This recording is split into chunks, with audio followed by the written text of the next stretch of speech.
Hey, everybody. Welcome back to another episode of the Traveling Therapist Podcast. Really excited to have our guest today, Whitney Owens, here with us. Whitney, I want to hear all about you, but first, I always ask, how did you go from being a traditional therapist to a traveling therapist? Your story's a little different. Definitely, definitely. I incorporate a lot of my travel into my consulting work that I do, and I absolutely love it.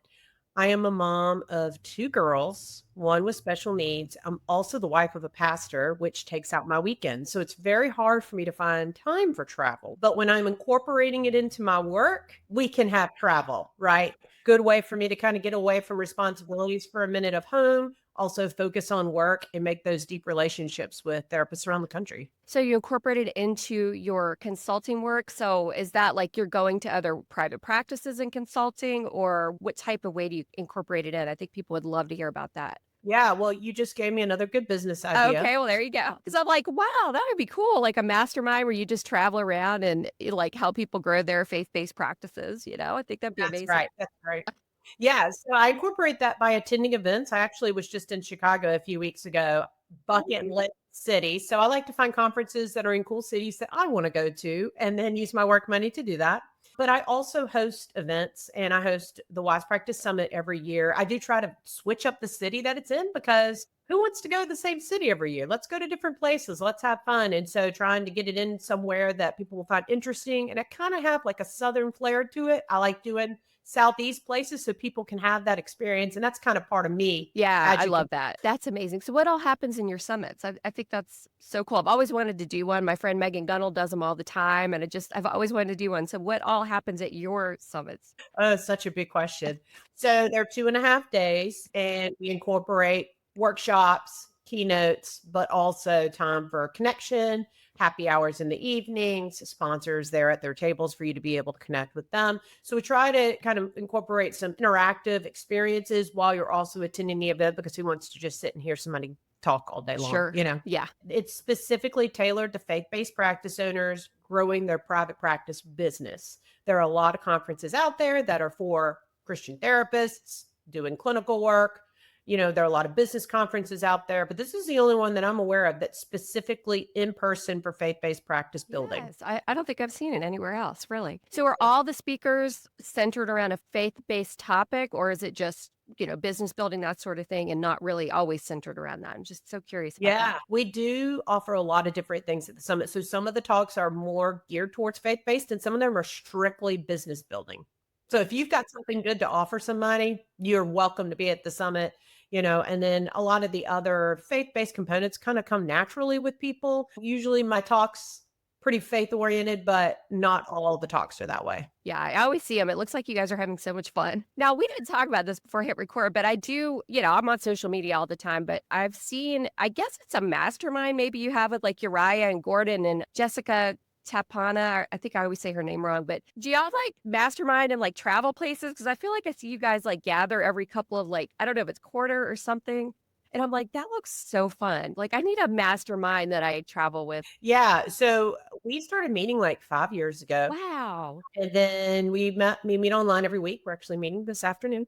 And then we started about a year or two ago saying, let's get together in person for like our own retreat, just for us. And then we do try to also go to conferences together. They always come to my event. And we've also met up at some other events. But yeah, that's why I was in Chicago too. I spoke at a conference and then Uriah was sponsoring and then Jessica and Gordon flew in at the end. So we were like, let's just stay in Chicago, get it all done at one time. So we had a How great time. fun. Oh my gosh. Yeah, every time I see a picture of you guys, I'm like, I want to do that. So I've got like my business besties, but we don't like put a lot of effort into like, let's get together and just have this like retreat or whatever, just get together and talk business and hang out and have fun. So, I just love that idea. I love that you guys do that. It's so great. And what's so funny is we all run these businesses. Several of us have multiple businesses, Yes. but then we plan a trip and no one really wants to plan it. We just kind of wing it as we go, which is actually kind of nice, because it's going to be spontaneous. We don't get a lot of that as business owners. We're always having to plan the next thing. So travel can really bring up that creativity for us. Yes. Okay. So shifting gears, something I love about you is your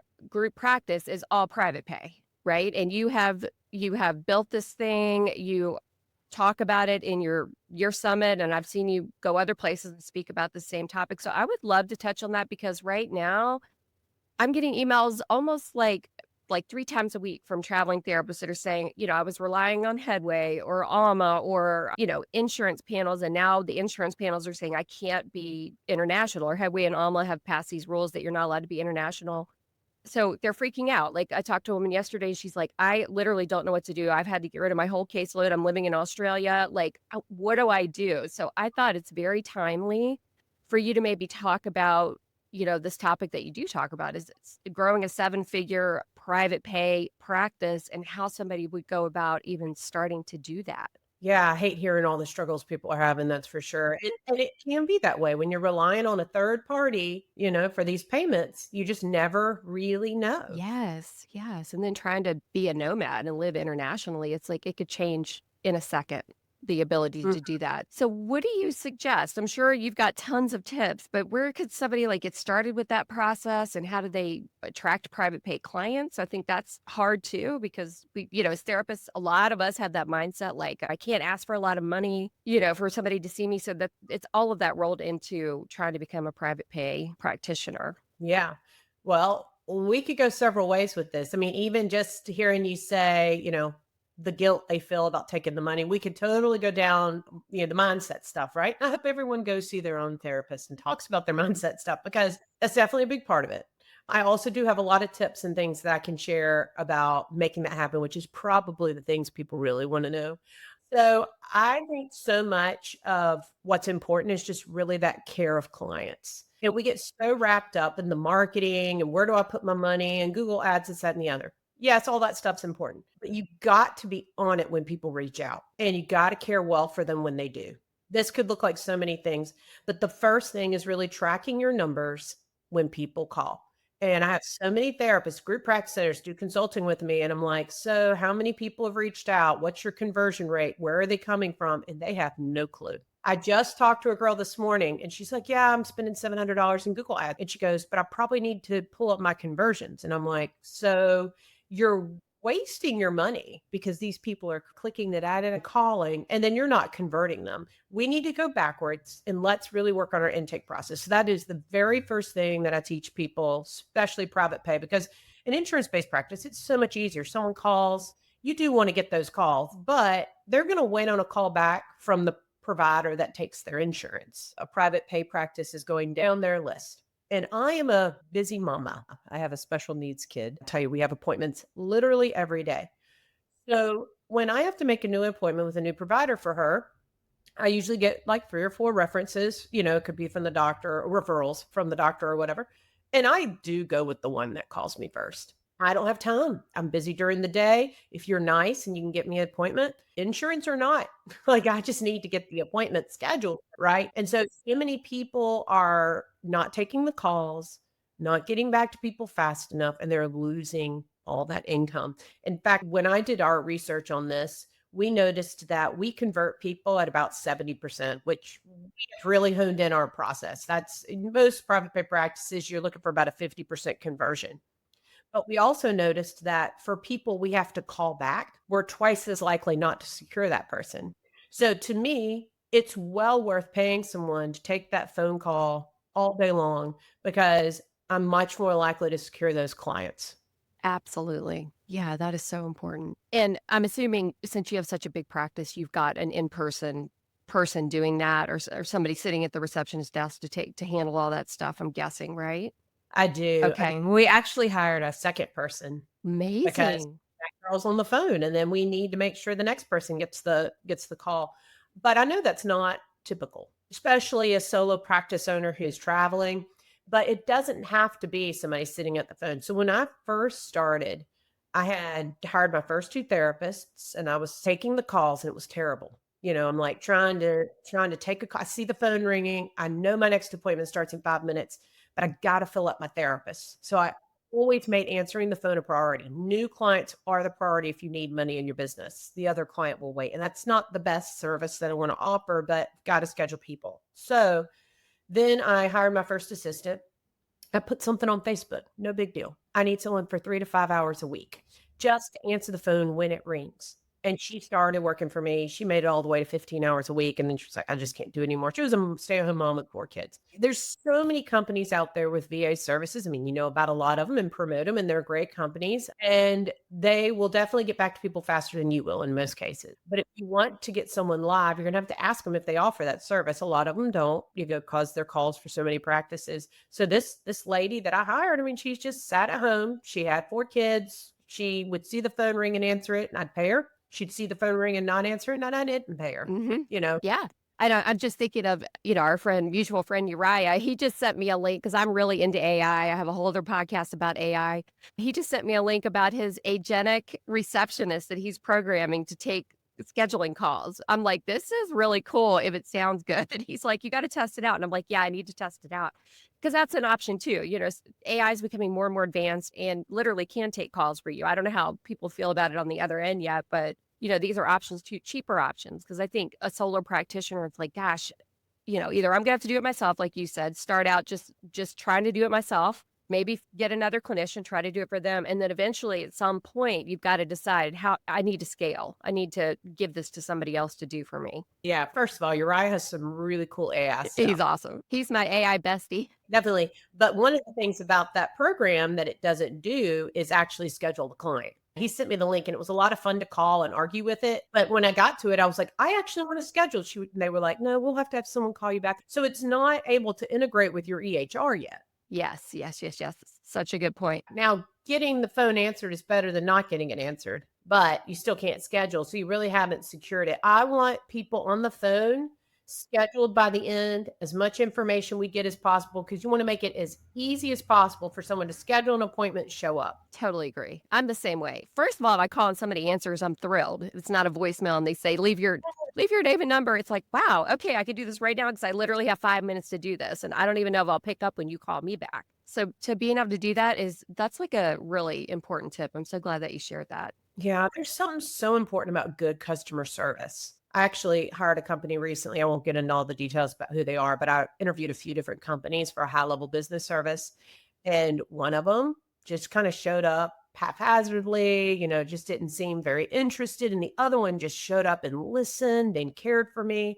And yeah, the second one, they're offering the same service. The second one's more expensive, but there's something about when someone shows up on time, they listen to your story and they have a solution. Yes. Oh my gosh, I'm relating so much. I was trying to hire a social media person to help me because I'm just doing all my own social media, really. I mean, coming up with the ideas and the reels and all that stuff. So I was like, I Oh got to hire gosh. somebody. It has taken me a month and a half to try to hire this person. And then the contract they sent expired. So I've actually sent 2 emails and I'm like, can you resend this? Because the contract does expire. Like I literally can't sign it and hire you. And I haven't heard a thing. It's like crickets. And I'm like, I can't. Now at this point, you can't hire that person, even if they come back, because it's like this is how they're going to show up all the time. So I feel like you're so right. That first impression is just key, especially for somebody that's doing what you're doing with this group practice and trying to fill your clinicians' caseloads and a private pay. I mean, that I feel like private pay also sort of implies like concierge a little bit, like, you know what I mean? Definitely. So another thing I think is so important is our language and how we discuss insurance with clients. It is vital that you have a really good call script. It's so important that you really go through that script and gather all the information that you need, but also the way we talk about insurance. And so a couple of thoughts here is the first thing people say when they call, do you take Cigna? And look, we don't. But if I say that, I've helped nobody. I am here to provide a service and help somebody. Clients have no idea what they want or need. We see this when they come in. They're like, I need EMDR. Actually, you need this other therapy or you need these skills first or whatever the case may be. So they call, do you take Cigna? Well, sir, before we get into payment, we want to hear more about you and what your needs are so that we can help you, right? We're building that therapeutic relationship on the phone. And it's not to manipulate or hurt somebody or to, I mean, it is to sell something, But it's a but good we're something that's really going to help them. that's right. Because we might not even have that service at our practice. What if they're like, Yes. hey, I need couples therapy and we don't have a couples therapist to work with them, but we can still help them. We get a lot of anger management calls. We don't have anger management, but here's somebody you could call. If we get to the end of the call and they still are adamant about insurance, We will offer them therapists in the area that we know specialize in what they said, take their insurance, or refer them to Psychology Today. So we still are giving them some direction. And I can't tell you how many times they call us back 3 days later and say, no one called me. I am going to schedule with you Wow. That's all the amazing. time. A lot of times we answer the phone and they say, "Oh my gosh, you answered." And that is why I pay someone to take every single call because it's so important and people are struggling when they call. So going back to how we talk about insurance. So we build that therapeutic relationship. We talk to the client about, here's why you should see Amanda because she specializes in OCD. She uses cognitive therapy, this, that, and the other, exposure therapy. And so we're selling it, we're explaining it. And it's not that we're, sleazy, but it's because we really want to show them that they can get better. We're providing them that hope right there, and we're selling that therapist. So then they say, okay, well, we get to the insurance question. Well, we definitely talk to them about out of network benefits, super bills. You'll have to contact your insurance company. We discuss all that. And honestly, about half the people get reimbursed. Hmm. I think that sounds accurate. Yeah. So then we also discuss with them why we don't take insurance. And I think it's so important that they understand that. So some of those are, we want to spend our time and energy focusing on client care and not on billing. Insurance companies require that we send diagnostic information. That's your private information. And yes, in most cases, it's confidential, but the more people that know something, the more people that know something, regardless. There's breaches with insurance. Or the insurance company will come back to us and say, that diagnosis is not severe enough that we want to cover these sessions. Well, sometimes you don't know that till you've started therapy. And then you feel this pressure to diagnose based on what the insurance company, not that we're diagnosing, but we want to help clients. And so it just becomes this thing. And so when we start explaining that to people, they have no clue. They think it's like going to the doctor for a strep test and then, they cover the test. We're like, no, we have to prove to them that you're sick enough that they will cover this. And then that's on your record. For people going through a divorce, for people that have children that want to go into politics, military, doctors, we talk to them about all that on the call. Hey, your child, this might come up later. Or I have personally seen people go through divorce where records have been taken. So terrible. We can keep all that private if you don't go through your insurance. And people are shocked. Yes, that's so good and so true. Mhm. Now, your intake staff or your receptionist or like how in depth do you train them? Because it sounds like that's got to be an integral part into like, this is what every clinician does. This is how we know if they're a good match. Like, I feel like that's got to be a whole process. And you've got to find a really good, competent person that can like understand those nuances. Yep, our training is several months. We're Okay. watching every single call, and I watch my calls every week, and then I look at what those conversions are. If the conversion rate drops, which great example, we also have our interns take calls when they to get hours. So we had this one person start, and I noticed the calls dropped significantly, but then we track who took each call. And so I was able to like filter out and go, oh, her conversions are really low. And I sat with her and I said, look, what's going on? She was like, I don't really like the private pay model. I feel very uncomfortable about it. So then we explored that together, like what makes you uncomfortable? And then I kind of discussed more about why we're a private pay model and had to help her get on board with that. And then she was like, oh, I get it. Like it clicked for her that this is really actually better client care for our practice and the way we function. And boy, her numbers went right up after that. That is amazing. So even working with the mindset of your front staff, was she an intern or was she a receptionist? She was an intern. Okay. She's so fabulous. She's doing great clinical work. That's amazing. And that speaks to the mindset, right? Of therapists in general, like, I mean, I'm an insurance-based provider. I teach therapists how to take insurance if that's what they want to do. I have no like qualms about it. They do or don't. But there's definitely that mentality, especially when you go into private practice, that you should be an insurance-based provider. And there's, even like shame-based stuff around like charging $250 an hour or something like that. That is so true, Kim, and it's sad, right? Yeah. Because you gotta do what works best for you, Yes. in the way you wanna run your business, what your values are, and the types of clients that you wanna serve. I mean, being a private pay practice, it does tend to go to a different type of client, and that's okay, It's what we cater to in this area. Yeah, that makes sense. So, do you all offer like pro bono slots? Because I hear that a lot with private pay practices. Like, we charge 250, but we also have like 6 slots for pro bono or like reduced fee based on your income or something like that. Do y'all have a model like that, or is that something you opted out of? Yeah, good question. I don't really offer pro bono, Okay. and Yeah. that's because I wanna pay my therapists. Yes. and we have so many clients that wanna get in. It's kind of the idea that when your caseload fills, you start raising your rates. And it would be one thing if I lived in a town that there were no other services, like, I'd probably offer it more so. But there's a nonprofit organization down the street. If you're low income, you can get that service. We also have interns, so we can offer a very low fee. So, of course, people call, they want the licensed person, then we say we offer the associate or we offer the intern. But that's one thing, being a group private pay practice, I can hire people at all different levels and then offer different rates based on, their experience and stuff like that. But I can also pay my therapist well. And then they only have to see 6 clients a day, 5 days a week to be full time. The minimum is 5 a day, but we ask them to schedule 6. So the burnout level's so much lower. They can stay longer, they're happier, and they're giving better care because 'cause they're not burnt out. We do offer sliding scale for those in need. We don't have, like, a specific process for it. We just have conversation about that. I will say we have one pro bono right now in a very particular situation, but most of the time we don't do that. That's cool though that you could be flexible with it. Especially, a clinician comes and says, "Look, can we please just do this briefly or something? I'll donate the hour or whatever." I'm sure that you can be flexible with that stuff when the need comes up too. So that's pretty cool. Yeah. And, I think a lot of therapists feel like they have to give all that, like they have to do pro bono or sliding scale. But, we actually see that clients who pay for therapy do better in therapy. Yes. So I know this sounds a little crazy, but it's almost like you're doing a disservice to your client. Mhm. I know when I first started, I did a lot of that stuff. And the clients that didn't pay as much, didn't show up as much, weren't as committed, and didn't get better as fast. You're right. So I set my rates at a rate that's appropriate to my years of experience, my licensure, and I'm the group practice owner. So I need to be the highest rate Yeah. in the practice. Yep. And yeah, people want to give me the stink eye for that, but people will pay it and people get better.